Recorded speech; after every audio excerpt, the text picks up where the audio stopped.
বন্ধুরা, তোমরা সবাই কেমন আছো? আশা নিশ্চয়ই খুব ভালো আছো। আমি তো বিন্দাস রয়েছি। আর আজকে শনিবার, আর আমি সন্ধ্যাবেলা চলে এসেছিলাম দীঘার জগন্নাথ ধামে সেই আলোকসজ্জার ভিউ তোমাদের দেখানোর জন্য। যেহেতু সামনে রয়েছে নিউ ইয়ার, আর সেই নিউ ইয়ারকে স্বাগত জানাতে আমাদের দীঘার জগন্নাথ ধাম আলোকসজ্জায় সেজে উঠেছে। তো তারই এক ঝলক ভিউ তোমাদের দেখানোর জন্য চলে এসেছি দীঘার জগন্নাথ ধামে। তো ব্লগটা স্কিপ করুন না, কন্টেন্ট দেখতে থাকবে। ভালো লাগলে ছোট করে লাইক, শেয়ার আর কি সাবস্ক্রাইব করতে বলো না। তো চলো এখন দেখা যাক নিউ ইয়ারকে স্বাগত জানাতে আমাদের দীঘার জগন্নাথ ধাম কেমন আলোকমালায় সেজে উঠেছে। তো তারই এক ঝলক তোমাদেরকে আজকে সন্ধ্যাবেলা দেখিয়ে নেব।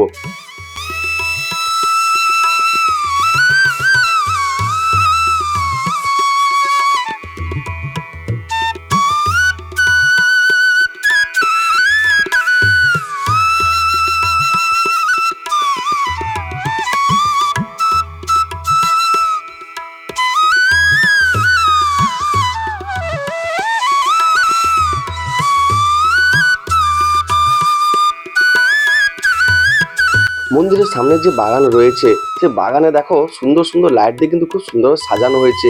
পুরো আলোয় আলোকিত হয়ে উঠেছে দীঘার জগন্নাথ ধাম। আর সন্ধ্যাবেলার ভিড়টা দেখতে পাচ্ছ, যেহেতু 2025কে বিদায় জানিয়ে 2026-এ আগমন হতে চলেছে। আর সেই আগমনের আগে দেখতে পাচ্ছ দীঘার জগন্নাথ ধামে দর্শনার্থীদের পুরো ঢল নেমেছে। যেদিকে তাকাও শুধু দর্শনার্থীর ভিড়, আর তার সাথে কিন্তু আলোকমালায় ঝলমল করে উঠছে দীঘার জগন্নাথ ধাম।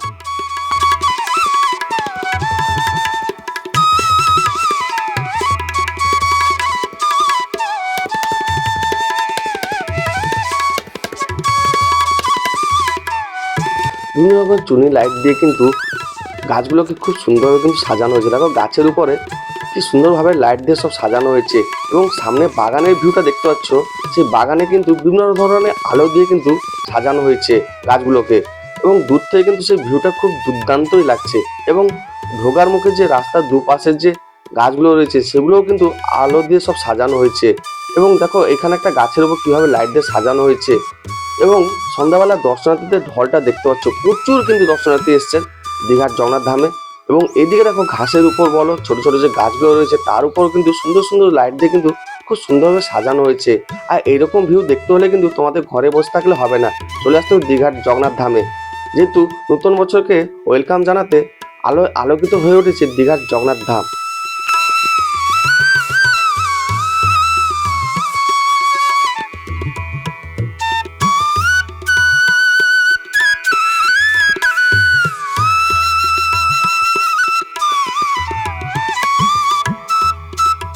দেখো গাছগুলো খুব সুন্দর লাগছে। গাছের উপর বিভিন্ন ধরনের কিন্তু কালারিং সব লাইট দিয়ে কিন্তু গাছগুলোকে সাজানো হয়েছে।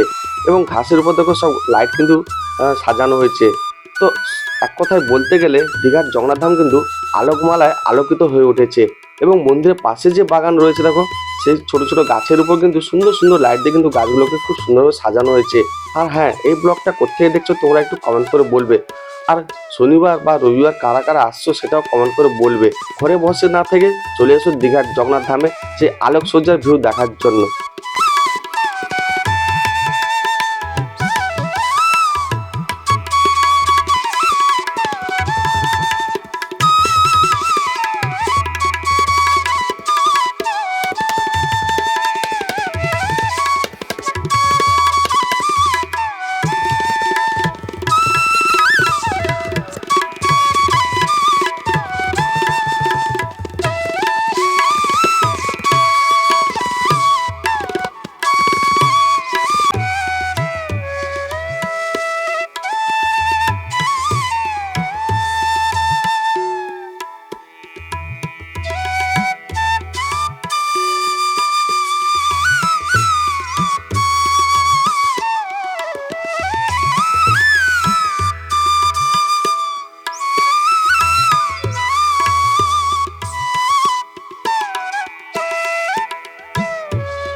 দূর থেকে পুরো এরিয়ার ভিউটা দেখো বন্ধুরা, খুব সুন্দর লাগছে দূর থেকে।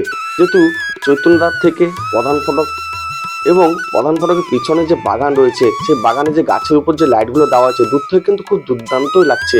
আর দেখো গাছের উপর বিভিন্ন ধরনের কিন্তু কালারিং সব লাইট দিয়ে কিন্তু গাছগুলোকে সাজানো হয়েছে। আজকে তোমাদের এই ব্লগটা কেমন লাগলো একটু কমেন্ট করে বলবে, আর ভালো লাগলে ছোট লাইক শেয়ার আর কি সাবস্ক্রাইব করতে ভুলো না। হ্যাঁ, এই ব্লগটা কোত্থেকে তোমরা দেখছো একটু কমেন্ট করে বলবে, আর তোমাদের নামটাও কমেন্টে বলে দিলে কিন্তু ভালো হয়। তো চলো আজ পর্যন্ত বাই বাই, টাটা, নেক্সট ব্লগে দেখা হচ্ছে, ভালো থেকো।